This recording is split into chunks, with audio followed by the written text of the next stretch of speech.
Você já foi pro Japão? Não, meu sonho é pro Cara, Japão, velho. Cara, mas Maravilhoso. pelo amor de Deus, alguém me leva pro Japão. Maravilhoso, Cara. cara. Não, é meu sonho. Eu vou meu trazer, sonho. ó, se você eu fui pro Japão por quê? Porque a eleição de 2018 foi uma catástrofe para a comunidade japonesa no Brasil. Por quê? Porque você tinha uma bancada, sempre teve uma bancada de deputados Nikkeis, né, que a gente chama que é descendente de japonês, que tem ascendência japonesa. E sempre teve uma bancada de 8, 10, 15, né? Sempre foi assim, na baixa 8, na alta 15, sempre foi uma grande... Porque você tem 2 milhões de Nikkeis no Brasil. É a maior comunidade japonesa fora do Japão, é o Brasil. Caramba. E na última eleição, de 2018, só foram eleitos 2. O Nishimori, que é do Paraná, e eu. E aí não tinha gente para representar, que sempre eram esses deputados, essa comitiva, que é a Frente Parlamentar Brasil-Japão, que representava o Brasil nas negociações com o Japão. E aí não tinha gente para representar numa negociação que era para abertura do Japão, né, abrir as barreiras comerciais para carne brasileira e para as frutas brasileiras. Né? Tá. E aí precisava lá para negociar isso. Aí eu fui, né? Porque eu conheci o embaixador falou que tinha essa necessidade Voltamos no embaixador, hein? Vamos ver se você lembra. Diplomática e tal, e precisava ir pra lá. E aí foi nessa oportunidade que eu fui. Aí tive a oportunidade de falar com o ministro das Finanças lá, o Taro Aso, que é vice-primeiro-ministro, ministro das Finanças, e foi primeiro-ministro 2 vezes, e é um cara que na juventude morou no Brasil. Então ele tem muito carinho pelo Brasil, sempre recebe e tal. E, cara, vale muito a pena. Olha, eu tive a oportunidade de conhecer. Na Europa, eu conheci Polônia e Portugal. Conheci os Estados Unidos. Eu acho que é só. Acho que de fora que eu já viajei. E assim, o Japão é realmente... É outro mundo? É real que o pessoal fala de limpeza nas ruas? Não, isso... Não existe sujeirinha. Não, isso zero. Cara, Zero. Deve dar um gosto de você andar pro lugar limpinho. Zero. Não, isso... E mesmo que não foi a pessoa que sujou, se caiu uma coisa, ela vai lá e pega. Tem um nível de preocupação com primeiro que estrangeiro é muito bem recebido. Muito bem recebido. Se você é... Agora, eles não têm... Eu tô perdido lá, se eu tiver perdido. Cara, deixa eu contar uma história. A minha irmã, ela foi pro Japão antes de mim, né? Foi passear lá com o cunhado. Com meu cunhado. Com o cunhado dela. Com o meu cunhado. E aí, os dois estavam...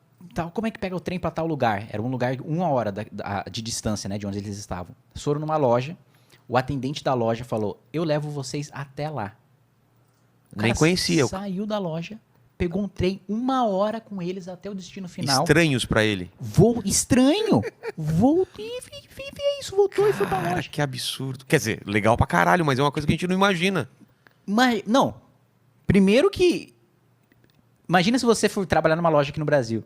Você sair, ficar 1 hora fora e seu patrão perguntar, onde é que você tava? Ah, eu fui levar uma galera que tava perdida. Tipo, como assim, mano? Que doido, velho. Realmente... É surreal, cara. E quando eu fui lá, e eu tive a oportunidade de conversar com o ministro das Finanças, ele me deu um álbum de figurinha de anime, que ele tinha visto lá. Acho que o governo faz um relatório, né? Antes, a diplomacia faz um relatório da pessoa que você vai conversar. Aí ele tinha um relatório lá meu, que tava lá, que gostava de mangá, de anime. Cara. E aí ele deu um álbum, né? E aí ele deu o álbum, aí ele falou, desculpa, né? Ele falou, gomenasai, né? Gomen é desculpa. Gomenasai é maneira mais formal de falar. Aí eu achava que não tinha entendido direito, né? Porque eu falei, por que ele tá se desculpando, né? Não faz o menor sentido. Aí eu perguntei pro intérprete que tava lá, porque lá, mesmo, eu falo assim, quase zero japonês, sou vergonha da nação. Mas nem lê nada. Lê pior ainda, né? Falo pouquíssimas palavras assim que eu ainda lembro da minha batian, da minha avó, né? Que ela não falava português direito, aí a gente falava com ela mais japonês, mas é muito pouco que eu me lembro. Mas mesmo se eu soubesse falar, né, a regra da diplomacia, essa é uma curiosidade, né? A regra da diplomacia internacional é você sempre falar na sua língua. Ah, é? Você fala português, aí fala o intérprete, que é uma questão de soberania. Ah, tá. Né? Você não pode... Mesmo que você saiba falar, se eu falasse japonês, era como se eu estivesse me submetendo, representando o Brasil, me submetendo a uma autoridade japonesa, quando a gente está no mesmo nível. Entendi. Né? Meio que uma regra de diplomacia. Então eu preciso falar português e ele precisa falar japonês, mesmo que ele saiba falar português.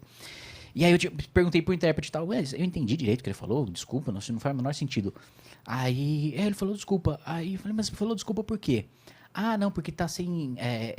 não tem sacola e não tem quem leve pra você o presente. Eu falei, como assim? Eu pego o álbum e levo.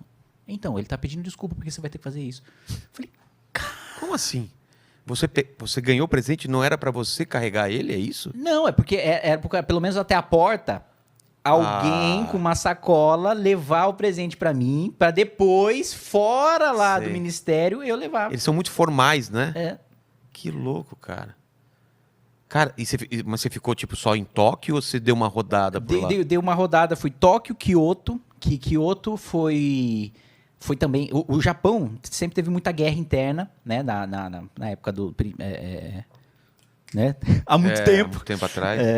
Sempre teve muita guerra interna.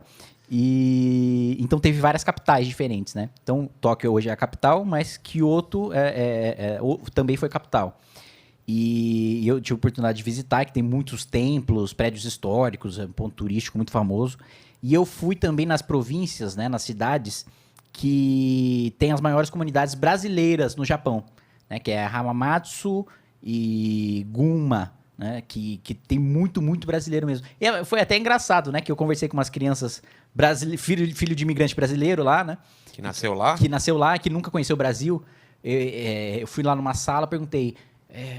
Pô, e aí, quem aqui gostaria de voltar a morar no Brasil? Todo mundo, sem exceção, levantou a mão. Caramba! É engraçado, A né? gente acha que quem vai pra lá nunca mais vai querer voltar pro Brasil. Não, primeiro que eu acho que é da mesma maneira como eu chegando lá no Japão senti um negócio de caralho, né? Aqui onde os meus avós tal, né, vieram, né? Essa é a origem, né, da cultura, de parte do meu sangue. Eu acho que eles também têm muito isso, né? De ver muito...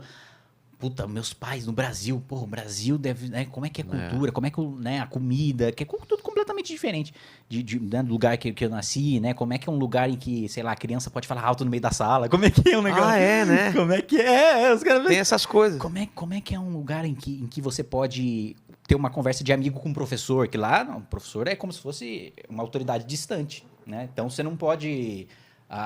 vou sair pra almoçar com o professor, que é meu amigo meu. Não, você não é amigo do professor. Ele é seu professor, ele é o sensei. Ele tá num nível, você aprende quieto e aí, tchau, professor, obrigado. Então, como é que é? Que doido, é muita diferença cultural. Muitas das coisas que eu até prefiro o Brasil, por exemplo, dessa coisa de relações, distância, né, e tal. E muita coisa de meio de sentimento de pertencimento mesmo, né? Porque a criança, querendo ou não, mesmo tendo nascido lá, acho que ela se sente mesmo brasileiro. O pai e a mãe é brasileiro, falam português. Deve assistir televisão. Assistir televisão brasileira, vivem falando sobre o Brasil. Eu achei muito curioso como... Veio aqui o Santi, ele falou que gravou o DVD dele, o especial dele lá. Ele falou, cara, que é incrível. A impressão que ele tem é que a comunidade lá conhece mais do Brasil do que a gente. Eles estão tanto lendo e vendo coisa que eles falavam coisa. Cara, eu nem tô sabendo disso. Os caras estão muito por dentro do que tá acontecendo aqui, não é? O cara tá lendo a todo momento, né? Porque às vezes nem a gente aqui se informa, né? Muito sobre tudo que tá acontecendo o tempo todo. Deve ser difícil, né, cara? Você tá em outro país, por mais que seja um país bom e com uma economia boa e com uma cultura deve bater, né, cara? Não, eu nunca morei muito tempo fora. Cara, eu pessoalmente, eu não moraria fora. Eu não moraria fora. Eu sempre tive essa vontade e nunca consegui. Mesmo no Japão, que assim, foi assim, o lugar mais maravilhoso que eu já fui na minha vida, em termos assim, eu adorei tudo. Eu não consigo citar um negócio que eu não... É que eu fui muito deslumbrado, mas eu não consigo citar um negócio que eu... Você não foi naquela floresta do suicídio, por exemplo? Caralho, não. Que floresta é essa? Porra, você não sabe, velho? Não, não sei. Tem uma floresta, acho que é lá perto do Monte Fuji, né? Não sei o que. Que o pessoal se mata. Que o pessoal ia lá pra se matar e ainda vai de vez em quando e tal. E falaram que tem uma energia absurdamente pesada lá. Pô, fizeram até filme sobre isso, depois dá uma olhada. Deve ter, mas